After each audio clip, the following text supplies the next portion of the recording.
따라해 보겠습니다. 가난의 영을 무력화시키라. 오늘 제가 가난의 영을 무력화시키라 라는 제목으로 말씀드리겠습니다. 제가 계속 주일마다 연속해서 하나님의 거룩한 부의 이동을 경험하라라는 주제로 제가 계속 지금 주일마다 시리즈로 설교를 합니다. 가난의 영을 무력화시키라라는 것입니다. 많은 축복을 설교하는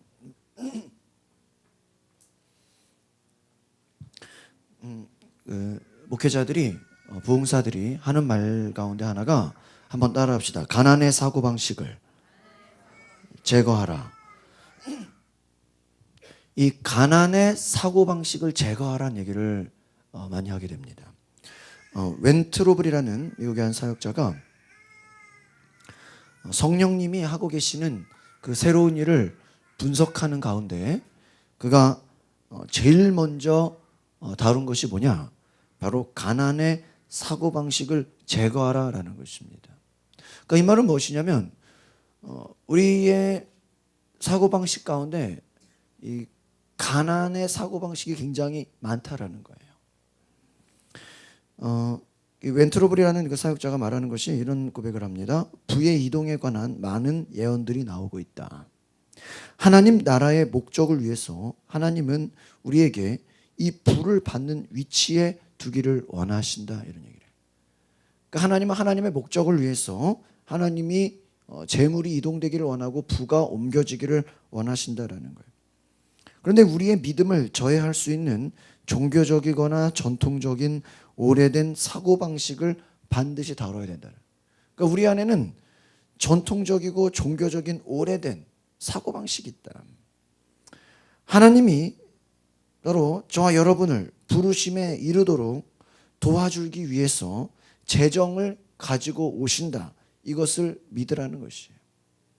그러니까 하나님은 여러분에게 하나님의 일을 하기 위해서 하나님의 목적을 이루기 위해서 재정을 주기를 원하신다는 것을 믿으시기를 바랍니다.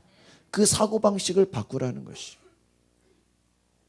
그러니까 여러분이 어떠한 수고해서 버는 어떠한 수입, 때로는 하나님이 주시는 어떤 물질의 축복, 이 많은 것들을 단순히 그냥 나의 목적을 위해, 나의 만족을 위해 쓰기 위함이다라고 생각하지 마시고 하나님은 하나님의 목적을 이루기 위해서 더 많이 주시기를 원하신다라는 그 생각을 가지시기를 바랍니다.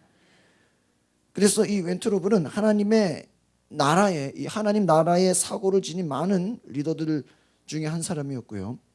하나님이 자기 백성들에게 약속하신 불을 풀어놓는 것을 막는 그 장애물이 뭐냐? 이것이 바로 가난에 대한 우리의 사고방식이다. 하나님이 아무리 많은 그 재물과 불을 풀어주고 싶어도 우리 가운데 사고방식이 어떻다고요?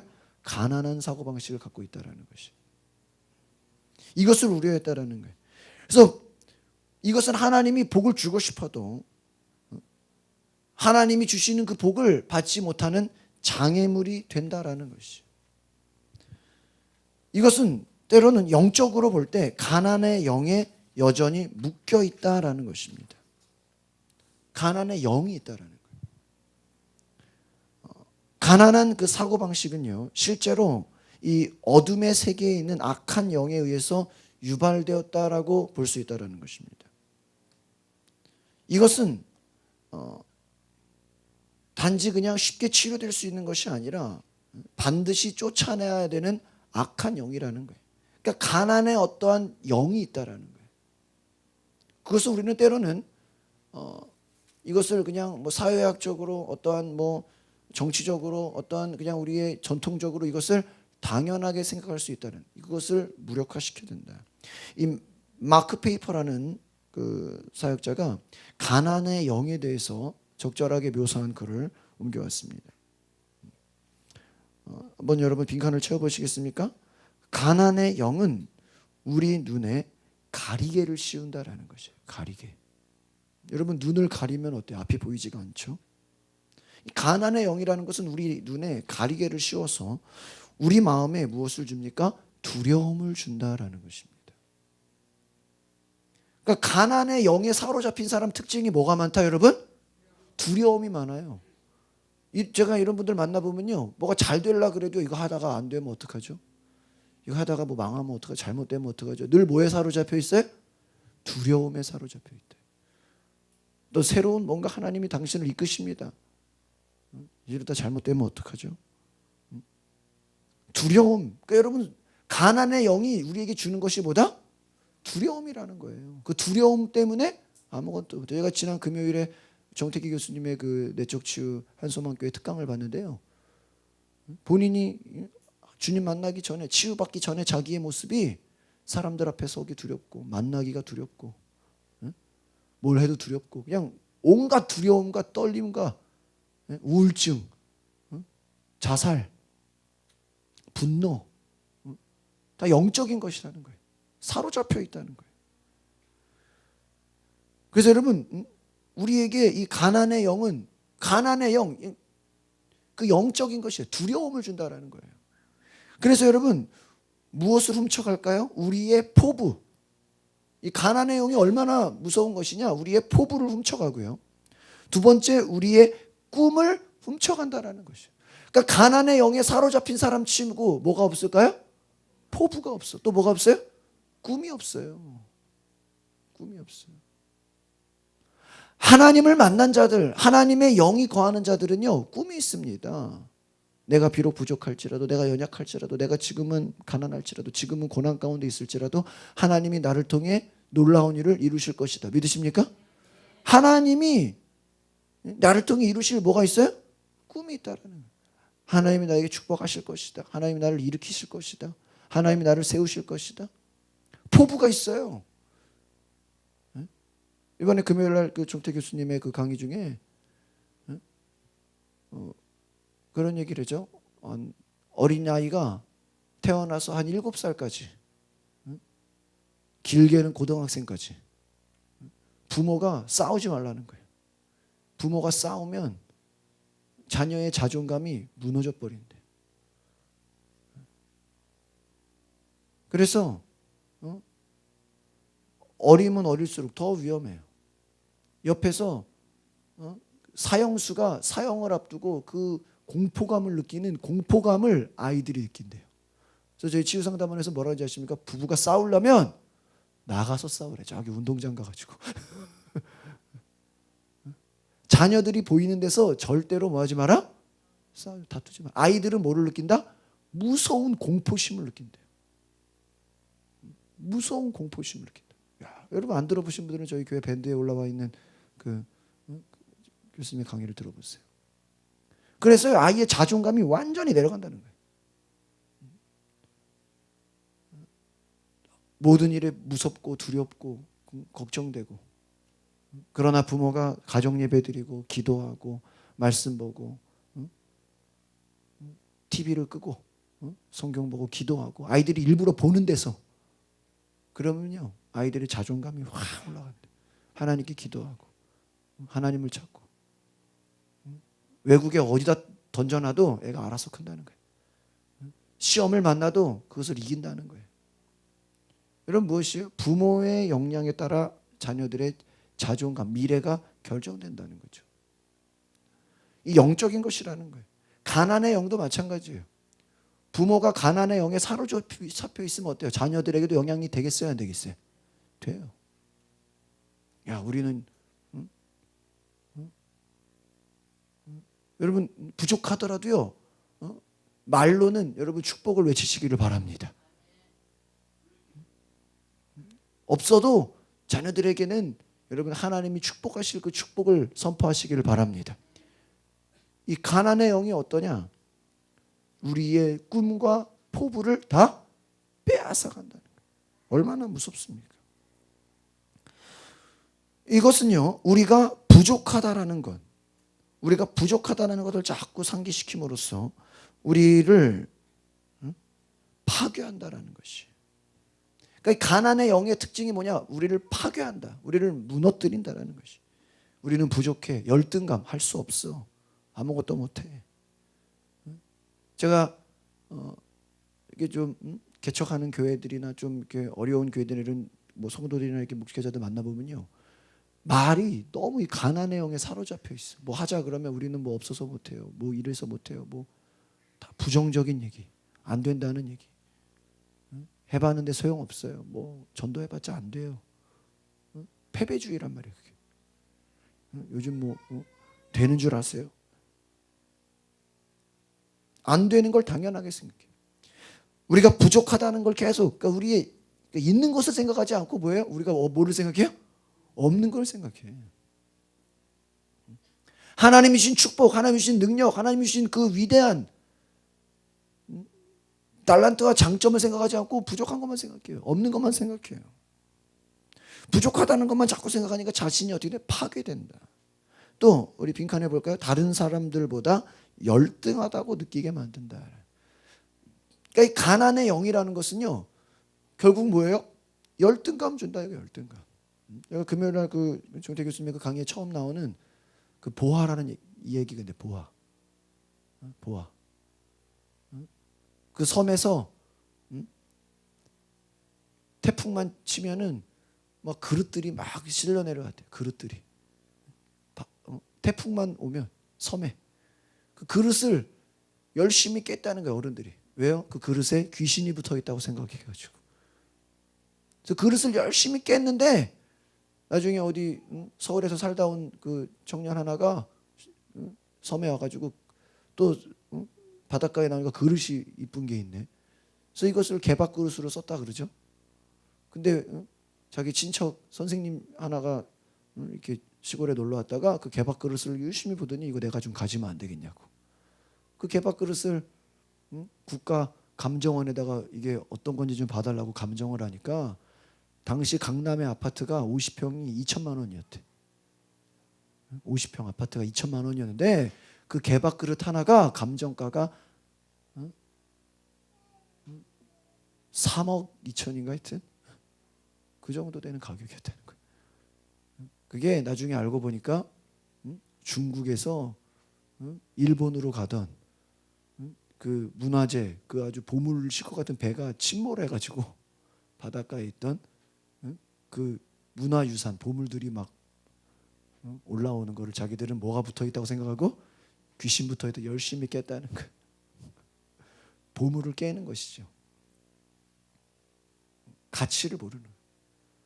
여러분 이것이 여러분 우리가 여러분 안에 하나님 주신 보화, 보물, 가치를 우리는 알아요 몰라요? 몰라. 열심히 깨버려. 막 자살하죠. 죽죠. 나는 아무것도 아니라 그러죠. 나는 죽어 마땅한 존재라 그러죠.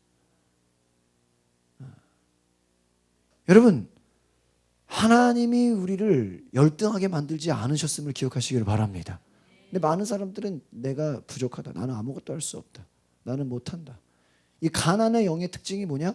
열등감에 사로잡히게 한다는 거예요. 아무것도 할 수 없어요. 못해요. 뭐 있어도 못해요. 돈이 있어도 못해요. 건강해도 못해요. 할 수 없다는 것이죠. 열등감을 느끼다. 늘 비교한다. 결국 이 가난의 영은요.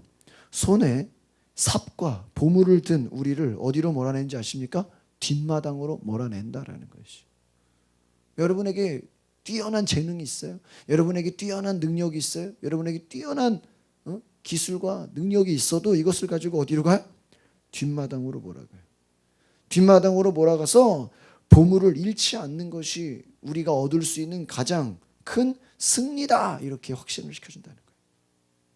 여러분의 놀라운 하나님이신 능력과 은사와 달란트와 그 힘이 있는데 힘과 능력을 이것을 잃지 않아야 된다. 이거 빼앗기면 안 돼. 그래서 우리는 구덩이를 파고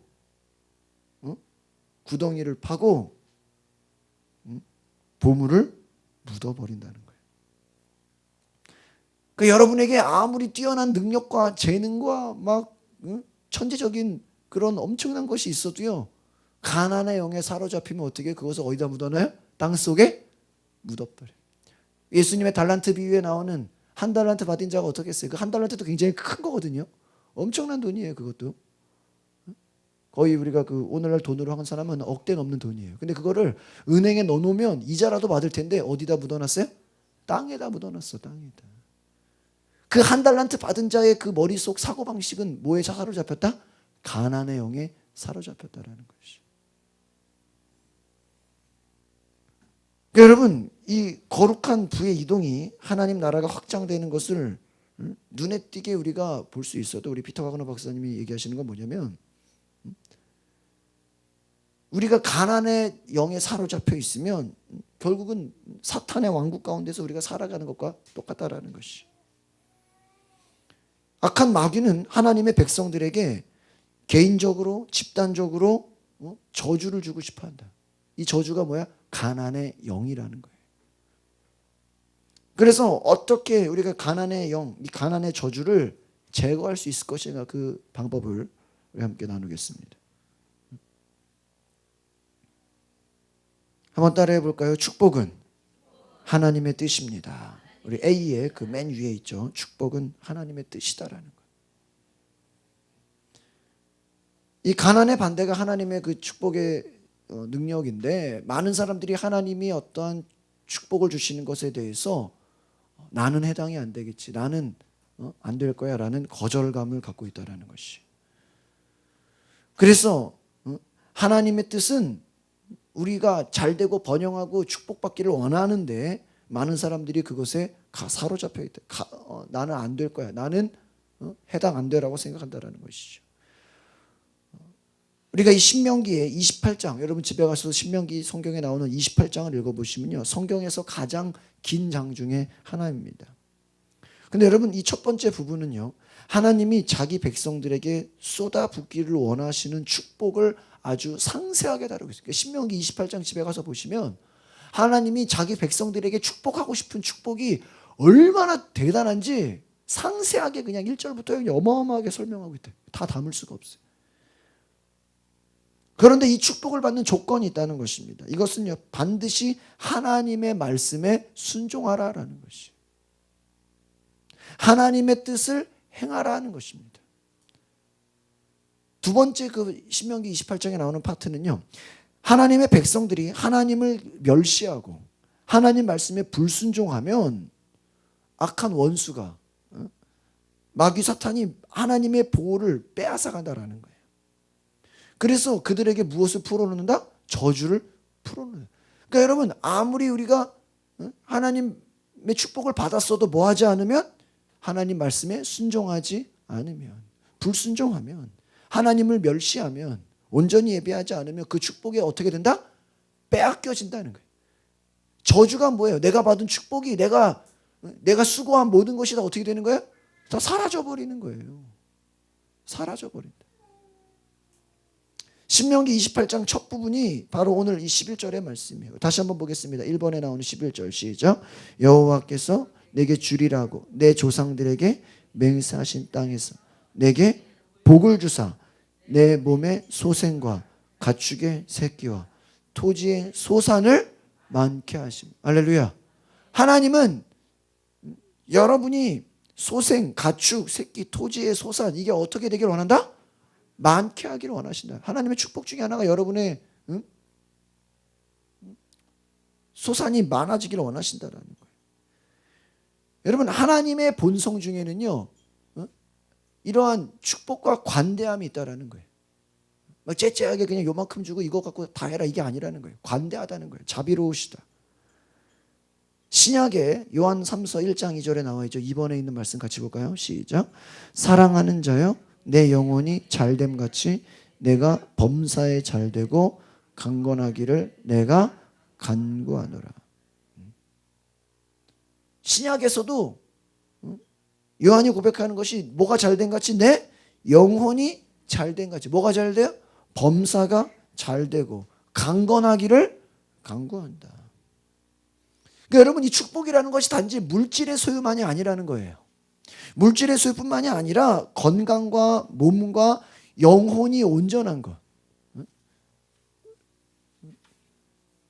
치유되는 것까지 다 포함되는 것이라는 거예요. 여러분이 열등감과 우울함과 막 절망과 공포에 사로잡혀서 포로된 자로 살아가는 것이 아니라 자유하는 자, 몸과 영혼이 자유로운 자, 그런 자까지 다 말하는 것입니다. 우리 B를 볼까요? 다면적인 축복이 있어요. 그러니까 축복이 여러분 단지 물질적인 것만이 아니라는 거예요. 다면적인 축복과 행복. 우리 피터 와그너 박사님은 이 축복에 대해서 여러 가지 면을 말합니다. 첫 번째가 영적인 부분이에요. 이 영적인 부분은 뭐를 말하는 것이냐면 하나님과의 개인적인 관계를 말하는 것이죠. 그러니까 여러분, 우리가 치유를 왜 받아야 되는지, 치유를 받으면요, 하나님을 우리가 온전히 만날 수가 있어요. 하나님의 음성에 온전히 순종할 수가 있어요. 두 번째, 신체적인 좋은 건강도 축복이에요. 세 번째, 사회적으로 다른 사람들과의 대인관계. 대인관계 중요하잖아요. 사회적인 관계, 나와 세상과의 관계도 중요한 축복이라는 거예요.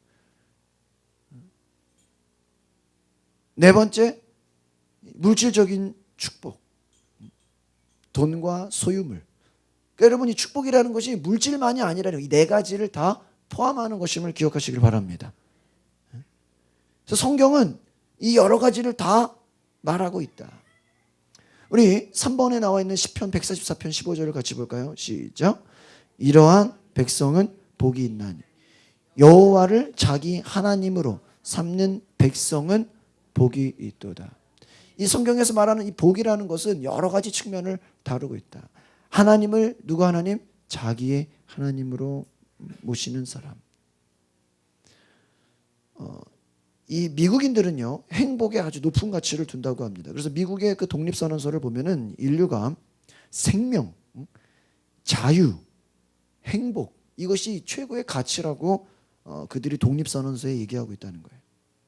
그래서 하나님으로부터 우리는 생명을 부여받았고, 하나님으로부터 우리는 자유를 부여받았고, 행복을 부여받았다고 독립선언서에 나와요. 하나님이 우리에게 이 세 가지를 주셨다는 거예요.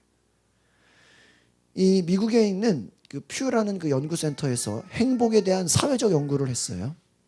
근데 이 연구 결과가 굉장히 중요한 그러한 그 측면들을 말해주는데, 첫 번째로 영적인 면에 있어서 그 미국의 한 연구센터가 연구한 것은 뭐냐면 영적인 부분입니다.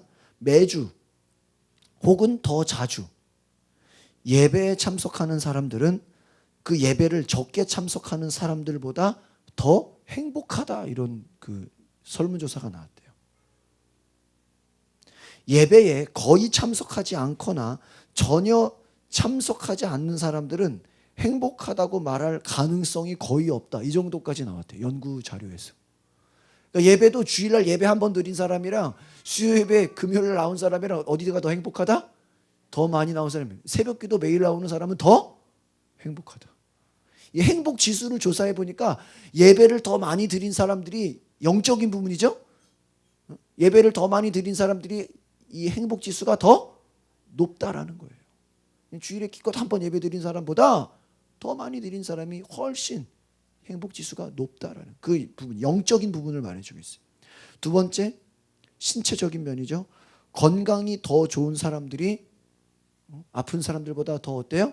행복하다라는 것이. 세 번째, 이 행복은 사회적으로 대인관계나 또 여러 가지로 활동을 많이 하는 사람들이 더 행복지수가 높다라는 거예요. 여러 가지 활동을 하는 사람들. 네 번째, 물질적으로 수입이 높은 사람들이 가난한 사람들보다 행복지수가 더 높다라는 거예요. 여러분, 이것은 무엇입니까? 우리의 행복이라는 것이 단지 물질뿐만 아니라 영적인 거, 신체적인 거, 사회 관계적인 거, 물질적인 네 가지를 다 어떻게 하고요? 포함하고 있다는 걸 기억하시길 바랍니다. 그러니까 하나님이 주시는 복이요, 여러분 단지 그냥 물질만 많아지는 게 아니에요. 하나님과의 더 친밀한 관계가 되기를 축복합니다. 또 뭐예요? 신체적으로도 더 건강해지시길 바랍니다.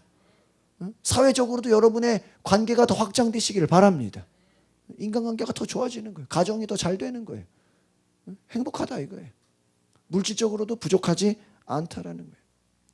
세 번째, C입니다. 축복과 충분함에 대해서 다루겠습니다. 이 우리가 가난의 영에서 벗어나는 데 있어서 우리가 중요한 것이 있는데요. 어떠한 이 마크 고르만이라는 이 사람이 사용한 그런 방식이 있다는 것입니다. 이분이 이렇게 얘기합니다. 몇 차례나 사람들은 당당하게 나는 탐욕스럽지 않습니다. 내가 원하는 것이라고는 내 청구서를 지불할 충분한 돈이 있는 것입니다. 그러면 나는 이렇게 얘기합니다. 당신은 욕심이 없을지도 모르지만 확실히 이기적이군요. 당신은 청구서를 지불하기에 충분한 돈보다 더 많이 원해야 합니다. 당신은 여분의 돈을 가질 만큼 충분히 원해야 합니다. 그래야 다른 사람들을 도와줄 수 있습니다. 그러니까 많은 사람들은 그냥 내가 나가야 되는 돈, 내가 뭐 청구서 지출해야 되는 돈, 그 정도만 있으면 된다 이렇게 생각한다는 것이죠. 우리가 뭐 이것저것 나가는 돈들이 있잖아요. 그냥 그 정도만 있으면 된다. 더 많이 원하는 건 욕심입니다. 이렇게 생각한다. 그것이 잘못됐다라는 거예요. 여러분 나가야 되는 돈보다 하나님은 더 많은 축복을 주시길 원하시는 줄 믿습니다. 왜요? 하나님은 충분하게 여러분이 쓰고도 남기를 원한다는 거예요. 왜요? 그래야 다른 사람을 도울 수 있고 주의 일을 행할 수 있다라는 것이 믿으십니까? 많은 사람들은 자신이 쓸 수 있는 그 정도만 생각한다라는 거예요.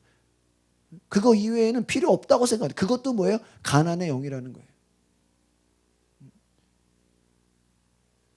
바울 사도가 이렇게 얘기합니다. 우리 5번에 고린도후서 잘못 나왔네요. 9장 8절 같이 볼까요? 시작. 하나님이 능히 모든 은혜를 너희에게 넘치게 하시나니 이는 너희로 모든 일에 항상 모든 것이 넉넉하며 모든 착한 일을 넘치게 하려 하시며. 할렐루야. 여러분이 고린도후서 9장 8절 잘 보세요. 하나님이 능히 모든 은혜를 너희에게 어떻게 하시나니? 넘치게 하신다. 충분하게 하신다라는 거예요. 너희로 모든 일에 항상 모든 것이 어떻게 하며? 넉넉해서 착한 일을 넘치게. 오늘 여기 이 단어에 뭐예요? 한 절에 넘치게 넉넉하게. 이 말은 무엇입니까? 하나님의 축복은 충분하다라는 거예요. 넉넉하다라는 거예요. 넘치게 한다. 착한 일 하려면 뭐예요? 재물이 있어야 될 거 아니에요. 하나님이 그와 같은 축복을 우리가 받기를 원하신다. 넉넉한 은혜를 주기 원하신다. 여러분 이러한 축복을 받으시길 바랍니다. 하나님이 여러분이 어떤 일을 해도 넉넉하게 그냥 넘치도록 하기를 원하신다.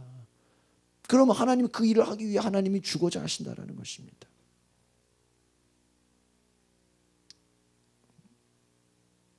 하나님이 주시는 이 풍요함, 이것은 충분함이라는 거예요. 그냥 내 쓸 것만 있으면 돼요. 여러분 내 쓸 것만 다 되면 그것만 구하는 것이 아니라 더 넉넉함을 구하시길 바랍니다. 우리 가난의 이 사고방식이 뭐냐? 그냥 내 쓸 것만 있으면 돼. 이게 아니라는 거예요. 여러분 쓸 것만 가지고 안 돼요. 여러분 더 많은 일을 하기 위해서 하나님이 주는 풍요함과 충분함을 누리시기를 바랍니다. D. 가난의 영은 저주라는 것이에요. 한번 따라합시다. 가난의 영은 저주입니다. 이 가난의 영이 여러분 단지 재물의 가난만이 아니라 그 뭐 영적인, 신체적인 거, 사회적인 거 모든 것에 사로잡혀 있다. 묶여 있다라는 거예요. 이 가난은요 마귀의 뜻입니다. 악한 마귀는요 세상에 있는 많은 사람들을 얼마든지 가난하게 하려고 아주 강력한 악한 그 일들을 행하고 있다라는 거예요. 그래서 많은 사람들을 가난의 영에 사로잡히게 한다라는 것이. 신명기 28장을 여러분이 집에 가서 보시면 그 처음 절반은 하나님을 따르고 하나님을 영화롭게 하는 사람들에게 쏟아주는 축복을 말합니다. 나머지 절반은요 하나님의 말씀에 불순종하게 될 때 떨어지는 저주를 말해주고 있어요. 그러니까 성경은요 두 가지를 말해요. 축복과 저주를 같이 말해주고 있다는 거예요. 신명기 28장 48절 6번에 있는 말씀 같이 보겠습니다. 시작. 내가 줄이고 목마르고 헐벗고 모든 것이 부족한 중에서 여호와께서 보내사 너를 치게 하실 적군을 섬기게 될 것이니 그가 철 멍에를 내 목에 메워 마침내 머리를 멸할 거. 이러면 얼마나 무서운 말씀이에요. 적들이 너에게 와서 너에게 멍에를 줄 것이다. 너를 멸할 것이다. 여러분 가난의 영은 무력화시켜야 된다는 거예요. 이 척 피어스라는 사역자가 아주 미국에 유명하신 분인데 우리 같이 읽어볼까요? 시작. 성경은 가난이 저주이고 하나님 아버지는 자녀들이 저주 아래에서 걷기를 원하지 않으신다는 것을 무엇에서 말할까요? 확실한 말로 가르치고 있다. 그러니까 성경은 너희가 저주 가운데 머물지 말고 하나님의 약속 가운데서 살기를 확실하게 말한다. 이것에 대해서 같이 읽어보겠습니다. 시작. 이것에 대해서 교회 안에서 많은 이상한 생각들을 한다. 내가 이것을 분명하게 하겠다. 가난은 우리를 거룩하게 하지 않는다라는 것이죠. 어떤 사람은 가난이 경건하다. 절대 그게 잘못된 사고방식이라는 거예요. 가난한 게 절대로 여러분 경건한 게 아니에요. 거룩한 게 아니라고요. 가난이 여러분을 거룩하게 하는 것이 아닙니다. 또 계속 읽어볼까요? 이것에 성경의 시작. 성경에 나오는 거룩한 사람들은 대부분 가난하지 않았다. 아브라함은 뭐예요? 부유하였다라는 부유했다. 한 번의 짧은 같이 읽어볼까요? 시작. 한 번의 짧은 고난의 시기를 제외하고는 욥은 믿을 수 없는 풍요함 가운데 살았다라는 것이. 풍요함. 또 마지막 다윗은 엄청난 부를 누렸던 왕입니다. 여러분 많은 사람들이요. 예수님은 뭐 머리 둘 것도 없었잖아요. 예수님은 뭐 가난해 이렇게 생각해요. 절대 그렇지 않았어요. 예수님요. 가룟 유다가 했던 것이 뭐예요? 돈을 관리하는 사람이에요.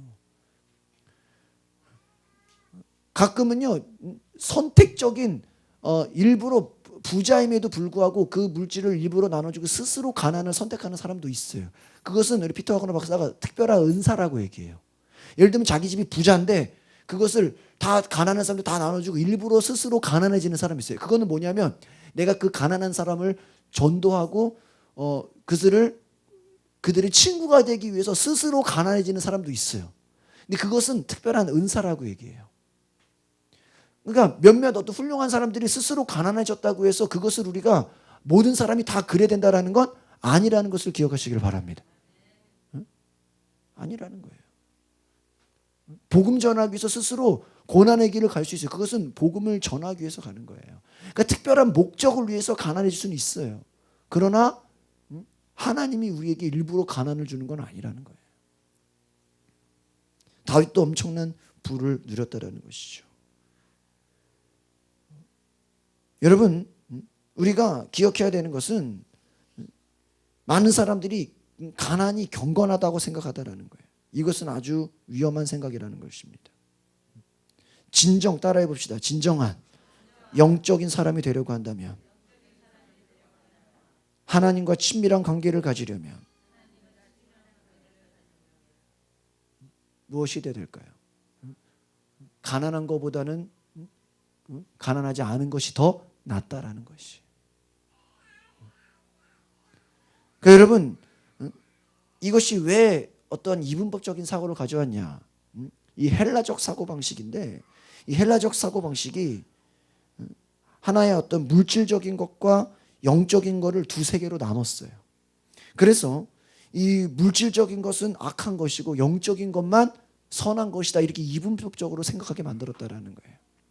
그래서 이 이분법적 사고방식으로 하여금 이 물질적인 것은 다 그냥 세속적인 것이고 악한 것으로 우리가 치부해버리고 거기서 떠나는 것만이 어떠한 거룩한 것이고 영적인 것으로 생각하는 사고방식이 과거에 있어 왔다는 거예요. 전통적으로. 그래서 어떤 수도사들이 산속에 들어가서 세상과 단절해서 수도원을 짓고 거기서 그냥 살잖아요. 여러분 세상과 단절하는 게 거룩함은 아니라는 것이에요. 우리가 때로는 우리의 하나님과의 깊은 관계를 위해서 기도를 위해서 하나님 말씀을 듣기 위해서 우리가 단절할 수 있습니다. 그러나 여러분이 결코 세상과 단절하는 것이 하나님의 뜻은 아니라는 거죠. 그래서 과거에 어떤 기독교 역사 가운데 물질적인 것은 다 악한 것이고 거기에 떠나는 것만이 영적인 것이다 이렇게 이분법적으로 생각하는 그것이 잘못된 사고방식이더라고요. 여러분 성경이 돈을 사랑하는 것이 일만하게 뿌리가 된다 그랬지 돈 자체가 악한 것은 아니라 그랬어요. 하나님보다 물질을 더 사랑하고 물질의 노예가 되고 물질에 끌려가는 그것이 뭐예요? 죄라는 거예요. 그러니까 물질 자체가 죄가 아니라 여러분이 거기에 끌려가고 거기를 우상 숭배로 하고 거기에 끌려가는 그것이 문제라는 것이. 하나님의 일을 하기 위해서 여러분 많은 물질들을 사용할 수 있는 은혜가 있기를 바랍니다. 이 가난의 사고방식을 제거하셔서 가난의 영이 무력화되는 축복을 누리시기를 바랍니다. 기도하겠습니다. 거룩하신 주님,